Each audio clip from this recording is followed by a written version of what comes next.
Hi y'all! Today I'm going to be showing you one of my absolute fall favorites, apple butter. To start off with, you're going to wash your apples. Here I'm using 2 bags of apples, Red Delicious and Honey Crisp. Red Delicious is kind of a dull flavor, but it gives a beautiful color, and Honey Crisp gives the tart and the sweet flavor that we want. So give those a good wash and grab yourself whatever pot you're going to be using and set that aside so we can place our apples as we cut them.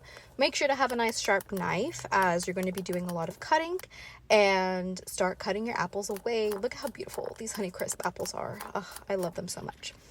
Into our pot, we're going to start seasoning them before we put them on the stove. I added brown sugar, cinnamon, a little bit of pumpkin spice seasoning, some vanilla. I do also add some salt and some lemon as well. The salt and the lemon are very necessary because you want something to balance out that sweetness, and it really enhances those other fall flavors. So make sure to be adding them and taste as you go along.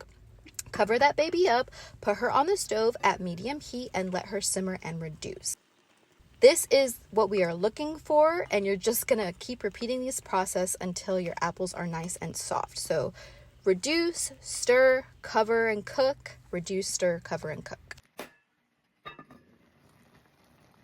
Once your apples have cooked long enough and are soft enough, we are going to blend them up. You can add all of your apples and the juices to a blender and put it back in the pot. I do have an immersion blender, and that is another option. It is very convenient, and you can blend everything right there in the pot. We are going to blend it and then continue cooking everything down. The process is just repeated from here. Make sure to taste as you go along. I noticed that I needed to balance my flavors out a little bit more, so I added some more lemon juice and some more salt, gave it a good stir, and then continued reducing it. And it is just a continued process, repeated itself until you get the consistency that you like. I reached the consistency that I was a fan of, and here she is right now. I cut the heat, take it off the heat, and let it continue cooling because it will thicken as it cools.